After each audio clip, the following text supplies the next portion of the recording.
And I'm asking you to absorb the drama of the contrast of life, both the tragedy and the triumph, both the sorrow and the joy, both success and failure, so that it will temper your communication for the future. If you want something to deliver, you've got to absorb it. You've got to learn it. You've got to absorb it. You've got to take it in. So that's my first skill.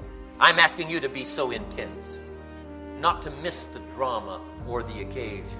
So I'm asking you to soak it all up like I'm going to. I want this day stamped on my memory forever. Each day is a piece of the mosaic of your life. Don't let the pieces be missing as your life unfolds. They will be treasures for you to recall someday. No, whether you're talking to a child to amplify the vision of the future, whether you're talking to a prospect, or whether you're talking to the present, doesn't matter who you're talking to. Absorb this day so you won't lose it. You'll have it.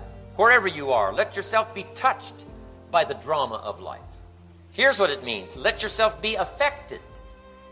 To affect other people, you've got to be affected. To touch other people, you've got to be touched. To stir other people, you've got to be stirred. Let it happen to you. So here's the key. Let life touch you. Don't let it kill you, but let it touch you. Don't let yourself be unmoved. Don't build a wall around nothing can get through. Don't put up all the shields and all the barriers. The same wall that keeps out disappointment keeps out happiness. You can't have it both ways. You got to be touched. You got to take the risk. Respond. I'm one of the greatest guys in the world to take to the movies. I respond to a movie. I love a good movie. Make me laugh, make me cry, shake me over hell, scare me to death, but don't leave me unmoved. I'm asking you, don't be that casual. Key phrase, casualness leads to casualties. Don't be casual in gathering information. Don't be casual in the experiences of life. Don't be casual in your contact with human beings. Don't be casual in observing and absorbing and being affected by the drama of life. Don't be casual. Your life will be so narrow. Your mind will be so empty. Your spirit will be lacking. You won't have the equities of heart and spirit to deliver to a child when it needs it, a daughter when she needs it, a son when he needs it. It'll be lacking. It'll be missing.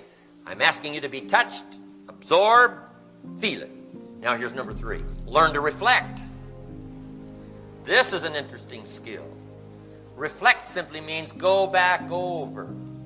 Run the tapes again, I call it. Go back over your experiences. Go back over where you've been and what you've seen and what you've heard. Let me give you some good times to reflect. Here's number 1, at the end of the day. Take some time at the end of the day. Go back over your calendar. Go back over your to-do list. Go back over the events of that day. Who did you see and what did they say and how did you feel? Run those tapes again, both the emotion and the experience. It'll make that day valuable if you'll reflect on it at the end of the day. Next, at the end of the week, take a few hours and go back over the week, making that week more valuable to serve you in the future. Next, at the end of the month, take half a day at the end of the month. Go back over your calendar. Go back over your trips. Go back over the meetings.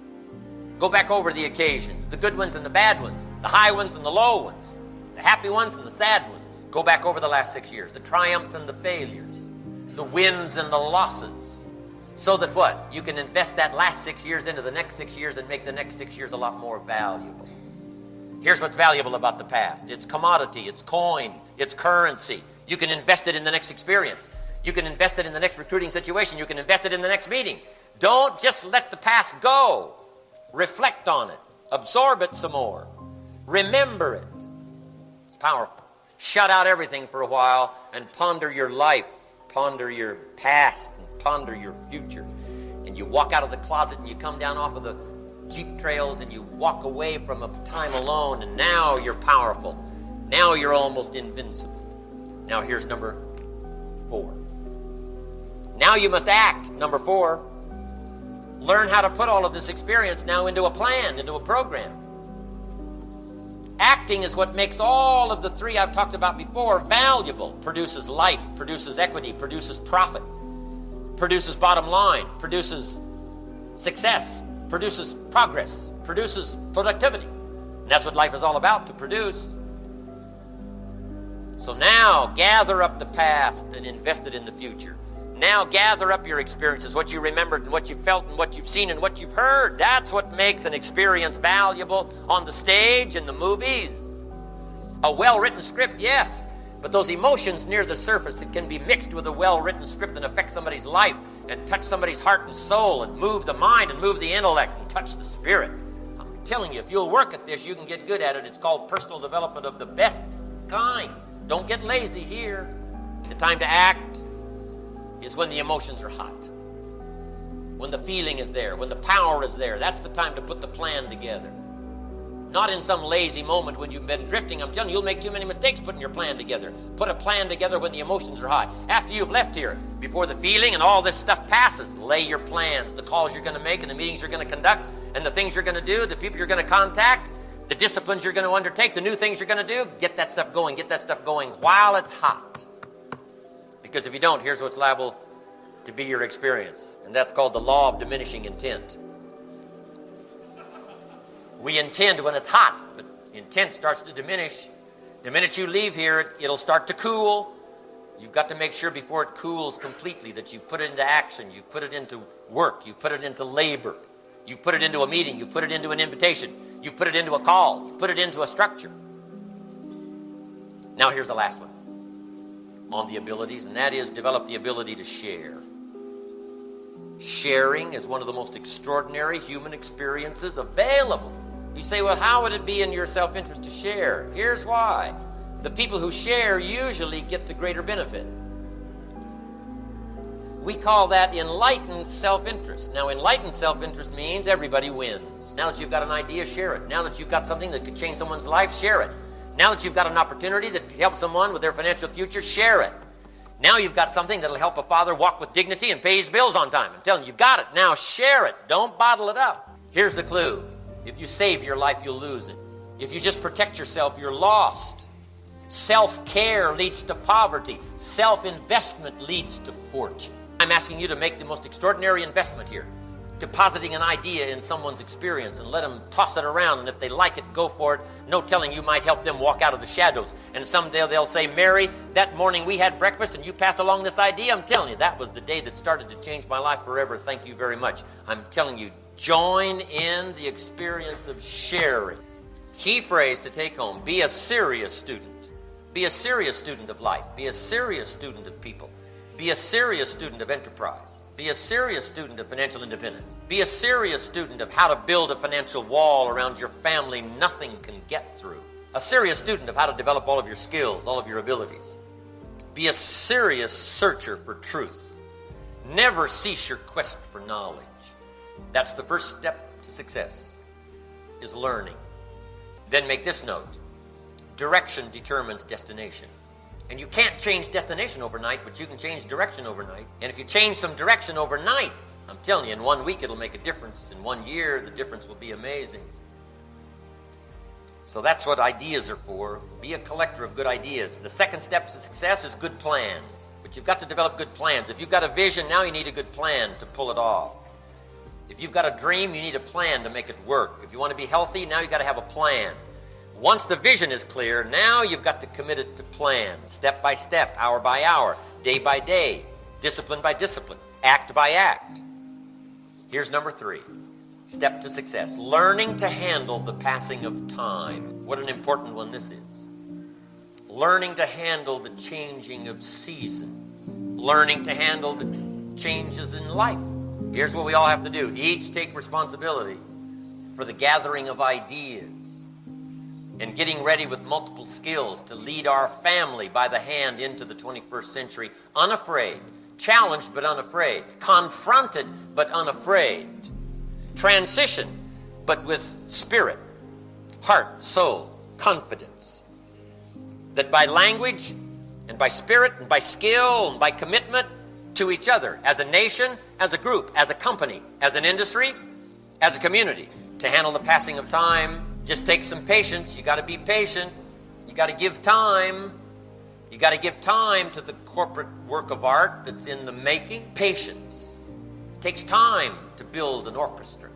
It takes time to develop harmony. It takes time to weld together people from multiple backgrounds but single purpose. It takes time to develop the team. It takes time to put it together.